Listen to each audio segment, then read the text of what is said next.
Hey, what is up, guys? And I've got a special project to show off to you. I'm pretty good at fixing laptops and getting electronic stuff to work. I can fix pretty much any computer problem if I'm given enough time and resources. As usual, I've been rummaging around on eBay looking for things to buy.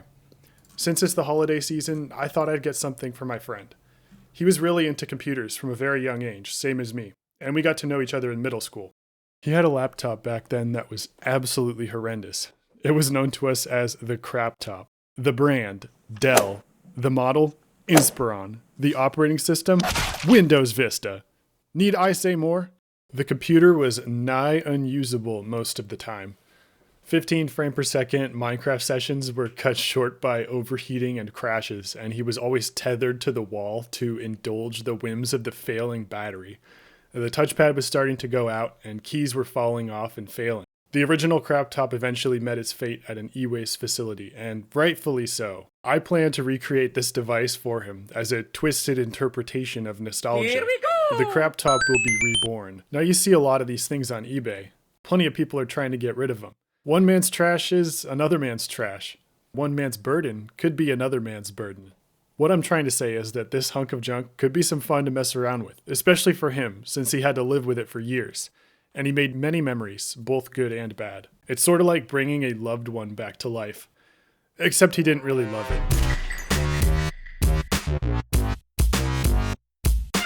My plan is to purchase the laptop and soup it up as best I can to make it usable, at least to the point where we can suffer with it, like the old days. Specifically, we're aiming to include an Intel Core 2 Duo and 6 GB of RAM. It'll likely need a hard drive and a new battery, as well as an operating system.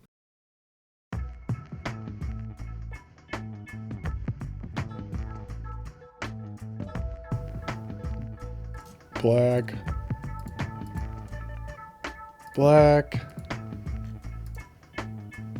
Black. Black. None of these are green. It needs to be green for maximum nostalgia. And the screens, they're way too expensive to justify just replacing the screen with a green one. Let's see if there's any green models. Green Dell Inspiron 1525 laptop, 15-inch Intel Pentium. Let's see what we have here. Not bad. Keys all intact, Pentium dual core, so we need to upgrade that to a Core 2 Duo because of the abysmal cache. Oh my, that is a lot. It is just filthy. What happened to this thing? Laptop powers on, boots to BIOS, yada yada. Various marks, sticker residue. You could say that again. Some minor case damage. I'd say we put a pin in this one. God, that is disgusting. Gone! Obviously, we can't expect it to be in mint condition, but we can aim a little higher than rock bottom at least, I think. Yeah, this one's seen better days, that's for sure. Lots of little parts for these things. If something's busted, we could replace it. Dead junk Dell Inspiron. Incomplete as is parts repair. Laptop is total worthless junk. Laptop is total worthless junk. Is damaged, nothing salvageable in it. Dirty, sticky, and disgusting. Yeah, I'll take your word for it. Here's something that looked promising. This one I found. It's got the processor we want. 3 GB of 667 megahertz. Dual channel DDR2 SD RAM. I'd say that's bare minimum, but I think this thing can support up to 6 GB. We could upgrade one of those.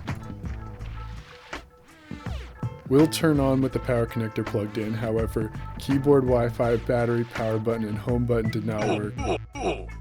No storage device. Yeah, this thing. I mean, I think there could probably be some useful components, but it's pretty garbage. That is gross. I think we'd only want it for the charger that it includes and the CPU, maybe the RAM, depending on how well or if they work at all. I ended up buying this model. I mean, while you could see it's seen better days, at least the keyboard is in good condition. This could be fixed. That's just the hard drive tray. Let's see. CMOS replacement. Yeah, it wouldn't be too difficult. The main thing we want is the green backside, which is essential for the maximum nostalgia factor. Used, slightly scuffed. That's acceptable. One eternity later. Let's see what we got here.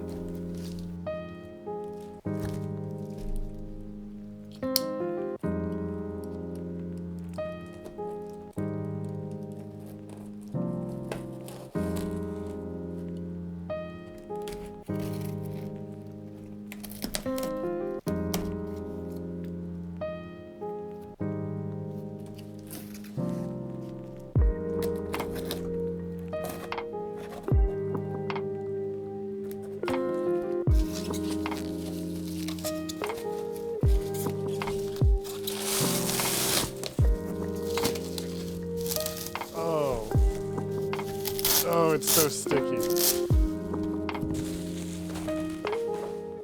Oh,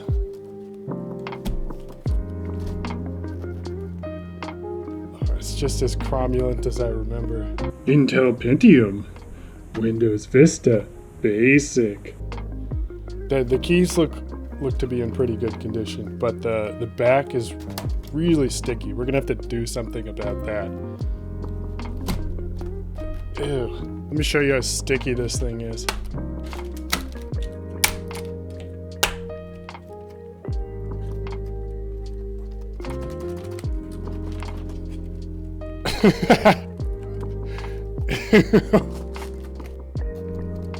Yeah, that's not good. We're gonna have to work on that. All right. So we got the battery, that's good. The seller said it doesn't work, so we'll have to rebuild that or find a new one, but at least they included that. We'll have to see if there's any RAM or anything like that. Looks like they have the hard drive tray. Oh, I don't want that stickiness to get in my mouse pad. Damn. What do I put it on?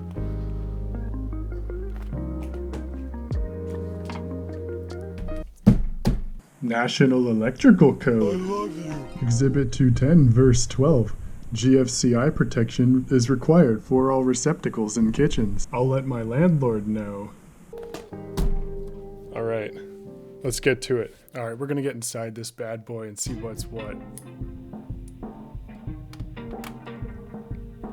First, I'm gonna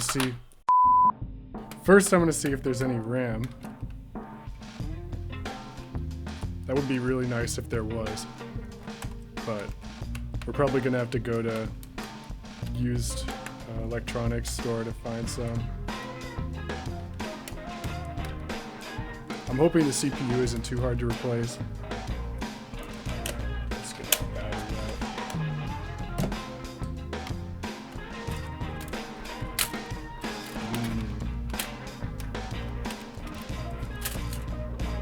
out. Alright, yep, no RAM. That's fine. So the CPU in this thing is socketed, so we can at least take that out and put in the Core 2, that's our plan. Well, we got a Wi-Fi card at least. When we get the cooler off, we'll see if there's any dust in there. But it looks pretty clean right now.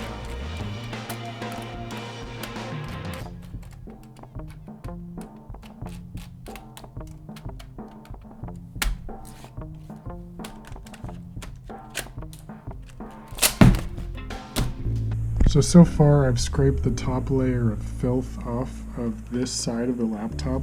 I put acetone on this side a bit, and it kind of helped, but it also wore the paint completely off, so we're not going to do that. So I'm just using water and isopropyl and just scraping as much as I can off to the side. To deal with the whole stickiness problem, I opted to purchase clear paint protection vinyl wrap, which is heat shrinkable. And I would form this around the laptop lid to cover the sticky parts. Here's a quick time lapse of the vinyl installation process. I've never done this before, so this is all new to me, but it went on pretty smoothly, I think.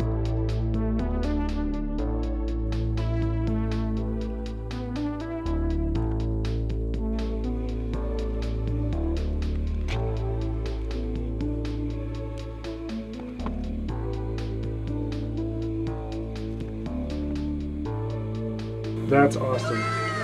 You almost couldn't tell from a couple feet away, I think.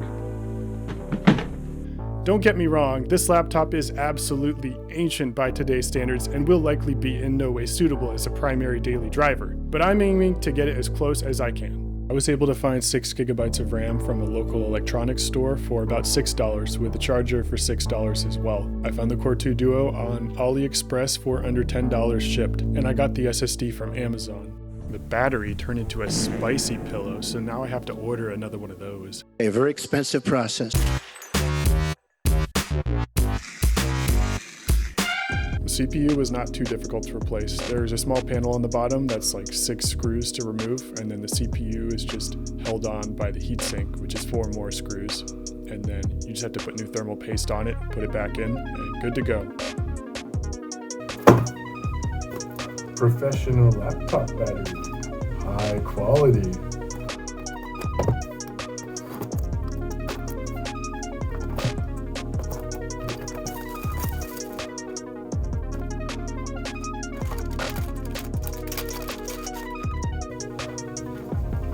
Here's the old one.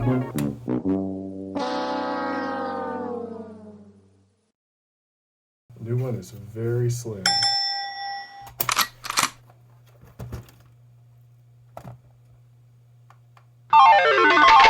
My need for an installation disk will inevitably lead to me sorting through the cup of flash drives, full of drives and dongles and adapters, just to find something that I could put an operating system installer on. Even when that finally worked, Vista couldn't find any drives. I've got a drive that triple boots Windows 8.1, Windows 7, and Windows 11, so we'll be cloning that and then replacing Windows 8.1 with the Vista. God, please, no!